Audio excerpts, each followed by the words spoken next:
ഒടുവിൽ കൊറിയൻ സർക്കാരിന്റെ ഡ്രാമയ്ക്ക് ക്ലൈമാക്സ്. പട്ടാള നിയമം അടിച്ചേൽപ്പിക്കാൻ ശ്രമിച്ച് പരാജയപ്പെട്ട ദക്ഷിണ കൊറിയൻ പ്രസിഡന്റിനെ ഇംപീച്ച് ചെയ്തു. പ്രധാനമന്ത്രി ഹാൻ ഡക്-സൂ ആണ് ഇടക്കാല പ്രസിഡന്റ്. തെരുവുകളിൽ പ്രതിഷേധവുമായി ഇറങ്ങിയ പൊതുജനത്തിന് മുന്നിൽ പട്ടാളം പോലും തോറ്റു പിന്മാറിയ നാടകീയ നീക്കങ്ങൾക്കൊടുവിലാണ് പ്രസിഡന്റിന്റെ കസേര ധരിക്കുന്നത്.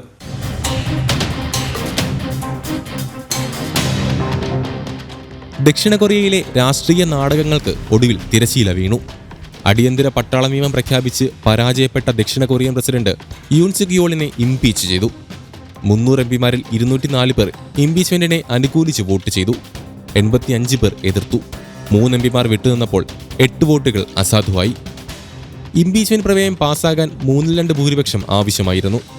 തുടർച്ചയായ കലാപങ്ങൾ നടത്തി ദേശീയ അസംബ്ലിയെയും പൊതുജനങ്ങളെയും ഭീഷണിപ്പെടുത്തി യൂൻ കലാപം നടത്തിയെന്ന് ആരോപിച്ചാണ് പാർലമെന്റിൽ ഇംപീച്ച്മെന്റ് പ്രമേയം കൊണ്ടുവന്നത്. പ്രസിഡന്റിനെതിരെ തെരുവുകളിൽ പ്രതിഷേധം ശക്തമാകുന്നതിനിടെയാണ് ഇംപീച്ച്മെന്റ്. കഴിഞ്ഞയാഴ്ച നടന്ന ഇംപീച്ച്മെന്റ് ശ്രമത്തെ യൂൻ സുക് യോൾ അതിജീവിച്ചിരുന്നു. അന്ന് ഭരണകക്ഷി അംഗങ്ങൾ സഭാ നടപടികൾ ബഹിഷ്കരിച്ചിരുന്നു. ഡിസംബർ 3 രാത്രിയാണ് പ്രസിഡന്റ് യൂൻ സുക് യോൾ രാജ്യത്ത് അടിയന്തര പട്ടാള നിയമം പ്രഖ്യാപിച്ചത്. എന്നാൽ രാജ്യത്തെമ്പാടും കടുത്ത പ്രതിഷേധം ഉയർന്നതോടെ പ്രഖ്യാപിച്ച് 6 മണിക്കൂറിനുള്ളിൽ നിയമം പിൻവലിച്ച് ഉത്തരവിറക്കുകയായിരുന്നു. ദേശവിരുദ്ധ ശക്തികളെ ഇല്ലാതാക്കണമെന്നും ഉത്തര കൊറിയയിലെ കമ്മ്യൂണിസ്റ്റ് ശക്തികളിൽ നിന്നും രാജ്യത്തെ സംരക്ഷിക്കേണ്ടതുണ്ടെന്നും വ്യക്തമാക്കിയാണ് രാത്രിയിൽ ജനങ്ങളെ അഭിസംബോധന ചെയ്ത് പട്ടാള നിയമം ഏർപ്പെടുത്തുന്നതായി അദ്ദേഹം പ്രഖ്യാപിച്ചത്. പ്രതിപക്ഷം ഉത്തര കൊറിയയോട് ആഭിമുഖ്യം പുലർത്തുന്നതായും സമാന്തര സർക്കാർ ഉണ്ടാക്കി ഭരണം അട്ടിമറിക്കാൻ ശ്രമിക്കുന്നതായും യൂൻ ആരോപിച്ചു. പ്രതിപക്ഷത്തിന് ഭൂരിപക്ഷമുള്ള പാർലമെന്റിൽ യൂനും പ്രതിപക്ഷാംഗങ്ങളും തമ്മിലുള്ള പ്രശ്നങ്ങൾ സ്ഥിതിഗതികൾ വഷളാക്കി.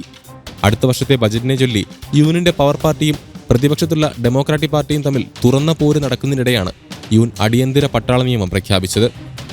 ദക്ഷിണ കൊറിയയുടെ പോലീസ് മേധാവി ചോ ജി ഹോയെയും നീതിന്യായ മന്ത്രി പാർക്ക് സങ് ജെയെയും പാർലമെന്റ് ഇംപീച്ച് ചെയ്തിരുന്നു. പട്ടാള നിയമ പ്രഖ്യാപനത്തിലും പാർലമെന്റിലെ സേനാ വിന്യാസത്തിലും ഇരുവർക്കുമുള്ള പങ്ക് പരിഗണിച്ചാണ് നടപടി. ഇംപീച്ച് ചെയ്തതോടെ യൂനിന്റെ പ്രസിഡന്റ് അധികാരങ്ങളും ചുമതലകളും താൽക്കാലികമായി നിർത്തിവെച്ചു. പ്രധാനമന്ത്രി ഹാൻ ഡക്-സൂ ഇടക്കാല പ്രസിഡന്റായി ചുമതലയേറ്റു. നടപടി ശരിവയ്ക്കണമോ എന്ന് ഭരണഘടനാ കോടതി 180 ദിവസത്തിനുള്ളിൽ തീരുമാനിക്കും.